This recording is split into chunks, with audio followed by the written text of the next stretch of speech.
ये भारतीय जनता पार्टी के नेताओं का भी नाम आया है मानव तस्करी में। यहां वहां बैठ करके लोगों को, यहां के बच्चियों को ले जाकर के दिल्ली, मुंबई, कलकत्ता में भेज देता था। छत्तीसगढ़िया के लोग आकर राज करेंगे। अच्छा था, हमको जो पता चला कि डबल इंजन का एक इंजन यहां कल घूम रहा था, जो इंजन उतर गया है पटरी से। इधर से छत्तीसगढ़ का रास्ता है, उधर धकेल दीजिए, इधर जाने की जरूरत नहीं।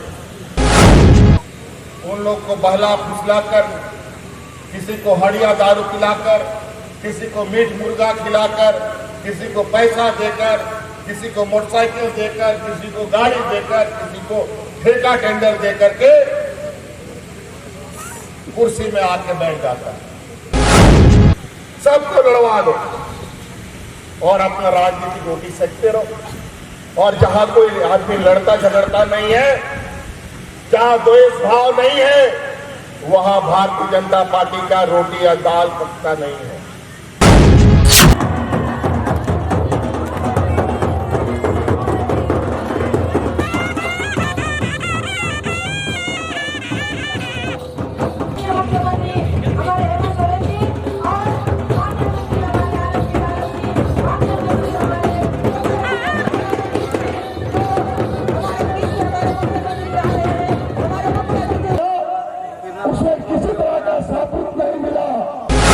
लोगों ने 20 साल तक चलाया जो इस राज को कभी अलग नहीं करना चाहते। और वो कौन है?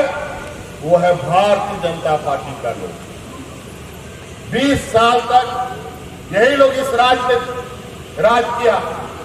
समय समय पर थोड़ा हम लोगों ने मिलजुल कर उन लोगों से थोड़ा समय के लिए कुर्सी से उतारा भी था, लेकिन वो लोग आर्थिक रूप से, सामाजिक रूप से, राजनीतिक रूप से इतना मजबूत है कि धन बल के बदौलत खरीद फरोख्त करके चुनाव के मैदान में आता है।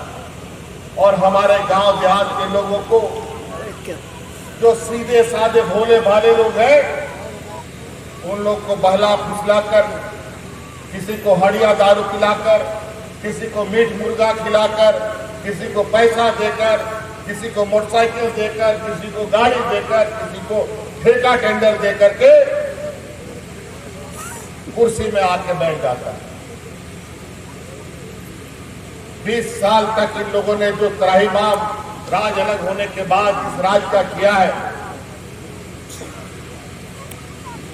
अगर हम 20 साल का उनका इतिहास खोल के देखेंगे तो इतना डरावना आपको दिखेगा। इससे पहले के पूर्व के सरकार में डबल इंजन का सरकार था। डबल इंजन का सरकार ने इतना उत्पाद बचाया कि पूरा राज दर्द से थर्रा गया। फिर हम लोगों ने मिलजुल कर फिर अपना ताकत एकत्रित किया और एकत्रित करने के बाद 2019 में इस डबल इंजन को सरकार को उखाड़ कर फेंकने का काम हम लोग महागठबंधन में मिलकर किया। हमारे इस राज्य में आदिवासी, दलित, पिछड़ा, अल्पसंख्यक का बच्चा कौन विदेश जाकर पढ़ सकता था? जरा बताओ। कौन हमारा जो वहां रिश्तेदार है जो हमको पढ़ने के लिए पैसा भेजता था? कोई नहीं भेजता। बड़ी मुश्किल तो एक हमारे पूर्वज रहे मरांगम के, जो हमारे रहे थे जयपाल सिंह जी, किसी तरीके से विदेश में जाकर के पढ़ लिए थे।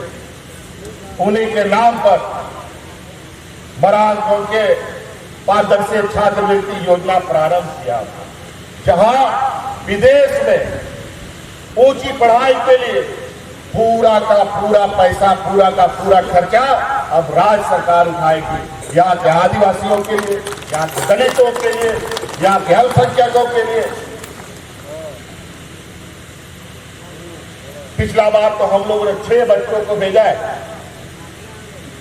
अभी कुछ महीने के बाद उनका पढ़ाई पूरा हो जाएगा और करोड़ों रुपया का खर्चा उन बच्चों को पढ़ाने के ऊपर आता, और बेचारा गरीब इतने की पढ़ाई नहीं कर सकता था। और नतीजा यही है कि हम आदिवासी, दलित, पिछड़ा लोग पढ़ाई लिखाई हम लोग का कम है और दूसरा लोग हम लोग को ठग लेता है। तो हमने ये निर्णय लिया है अब बेहतर शिक्षा अब झारखंड सरकार यहाँ के नौजवानों वासी आदिवासियों को देगा। अभी हर जिला में पहले चरण पर, फिर प्रखंड में भी जाएंगे दूसरे चरण पर, फिर पंचायतों में भी जाएंगे तीसरे चरण पर। अब तो यहाँ पर प्राइवेट स्कूल जो चलता है डीपीएस और डीएवी जैसा स्कूल, उससे भी बेहतर स्कूल हम लोग बनाने जा रहे हैं जहाँ हमारा गरीब बच्चा उस मुफ्त में पढ़ेगा। हमारा इस क्षेत्र में ये दक्षिणी छोटा नागपुर, चाहे आप खोची कहें, गुमला कहें, सिमडेगा कहें, इधर लोअर दंगा लातेहार कहें, इधर से महिलाओं का बहुत बड़े पैमाने पर तस्करी होता था, बड़े पैमाने पर। और उसमें तो कई बार ये भारतीय जनता पार्टी के नेताओं का भी नाम आया है मानव तस्करी में। यहां वहां बैठ करके लोगों को, यहाँ के बच्चियों को ले जाकर के दिल्ली, मुंबई, कलकत्ता में भेज देता था।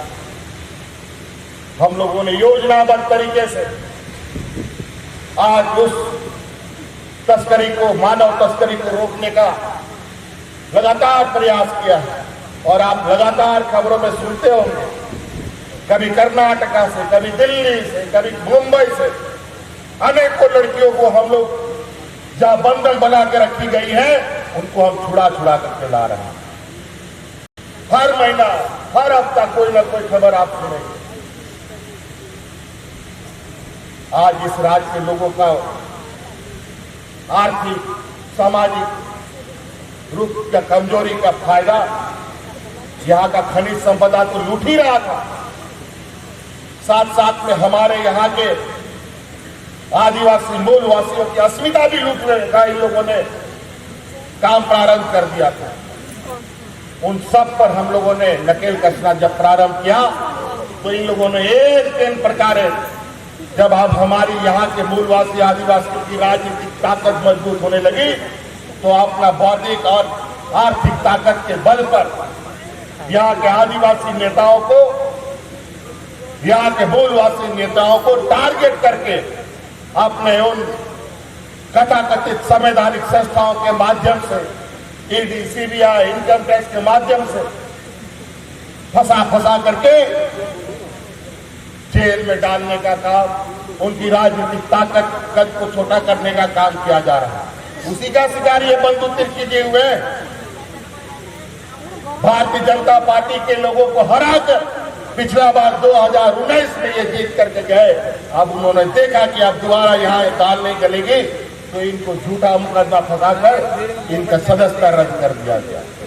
खैर, कोई चिंता नहीं, इस सरकार में हम लोगों ने दुमका उपचुनाव भी देखा, इस सरकार में हम लोगों ने मधुपुर उपचुनाव भी देखा, इस सरकार में हम लोगों ने बेरमो उपचुनाव भी देखा और सभी उपचुनाव में भारतीय जनता पार्टी को उठा करके पटक दिया है हम लोगों ने।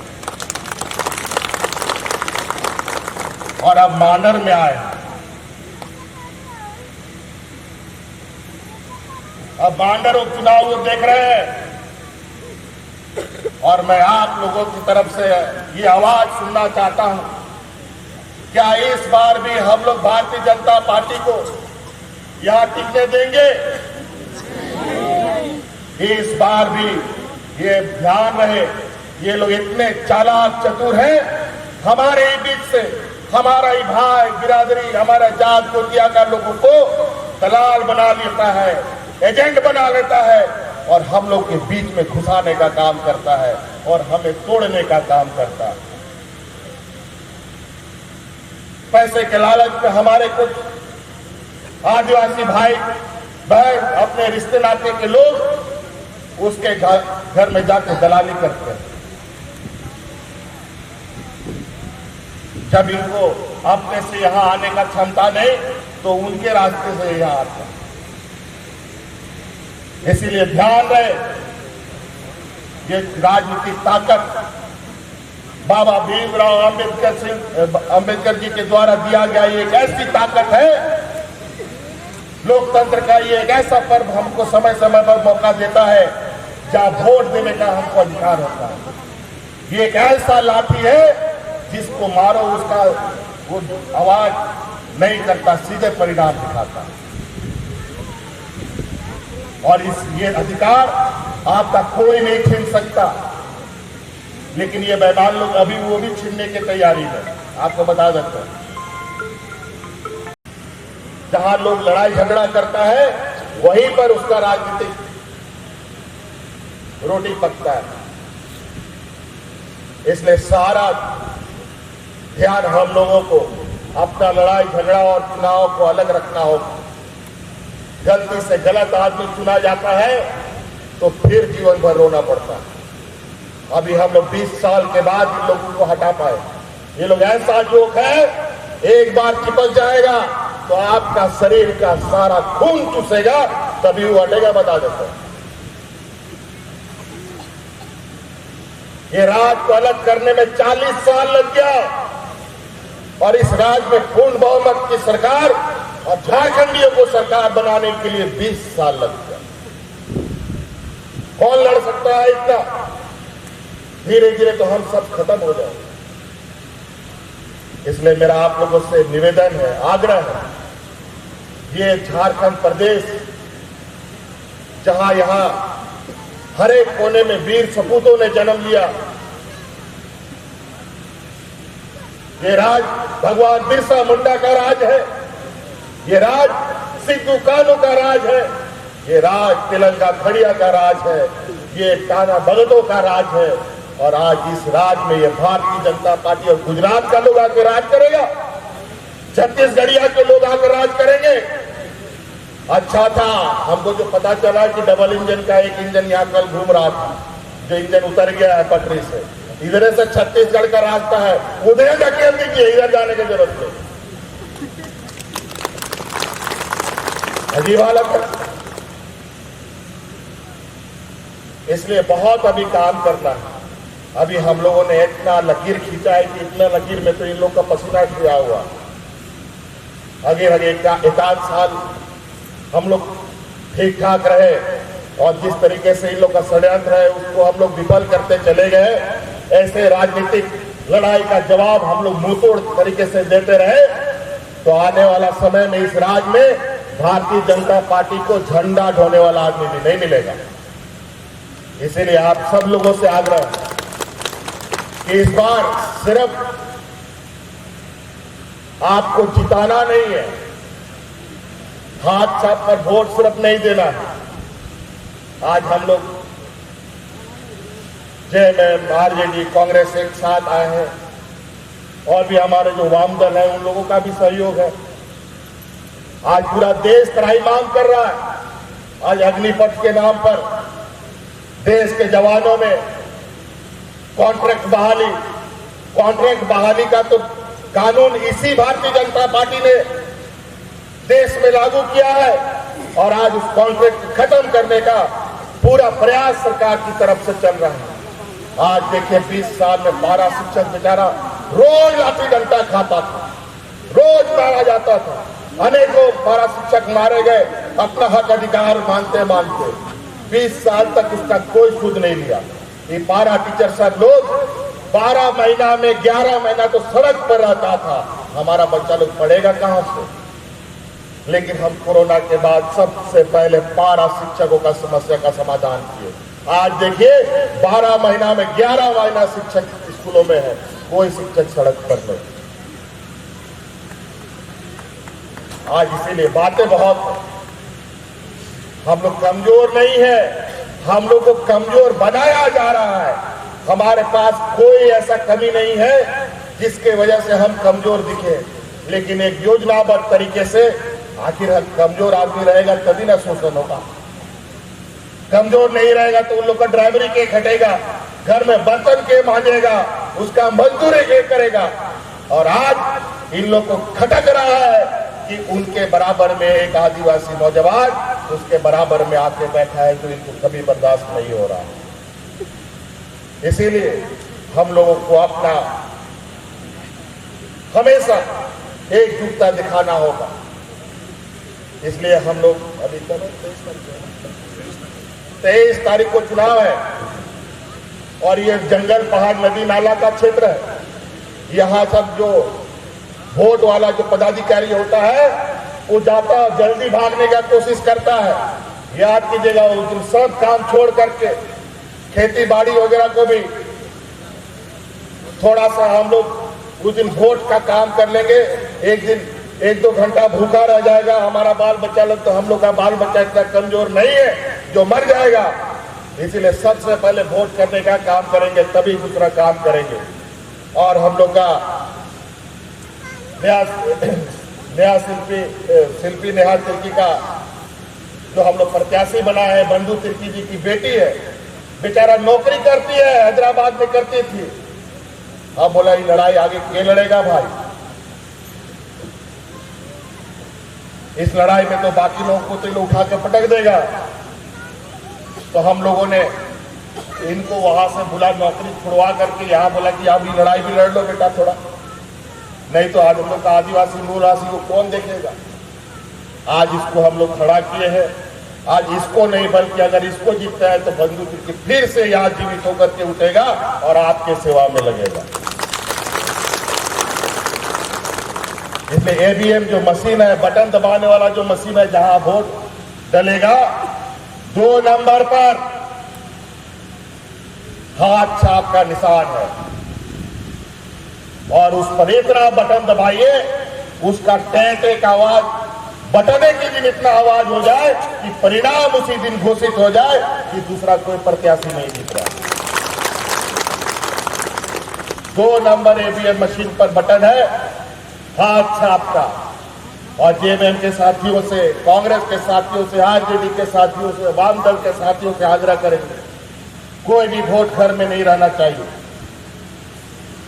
जिसको राशन कार्ड चाहिए, जिसको पेंशन चाहिए, जिसको छात्रवृत्ति चाहिए, जिसको बेहतर भविष्य चाहिए, सभी लोग को एक मुश्त होकर वोट देने का काम करना होगा, ताकि इनको राजनीतिक मुंहतोड़ जवाब दिया जा सके।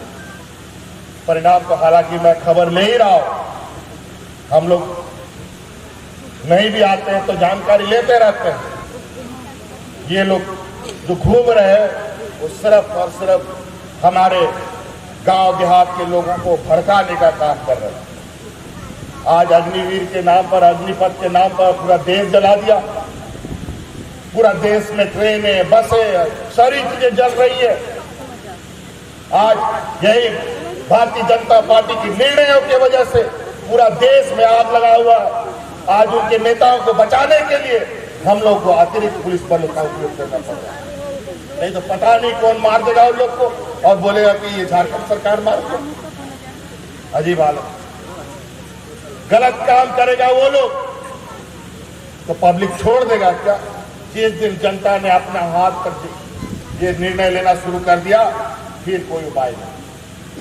इसलिए मैं हमेशा पदाधिकारियों को बोलता हूं कि ईमानदारी से काम कीजिए। अगर जनता को अपना काम करने के लिए हमने जिम्मा छोड़ दिया तो फिर कोई उपाय नहीं। इसलिए और सब जगह जाना है, समय कम है। बहुत बहुत धन्यवाद आप सब लोग। तो आज की खबर में बस इतना ही। बने रहे SMP न्यूज के साथ, अपना ख्याल रखें, क्योंकि आपसे हम, आप है हमारी ताकत। लेटेस्ट अपडेट के लिए हमारे फेसबुक पेज को फॉलो और लाइक जरूर करें, तो वहीं विस्तृत खबरों के लिए हमारे YouTube चैनल को सब्सक्राइब जरूर करें। आप सभी का बहुत बहुत धन्यवाद।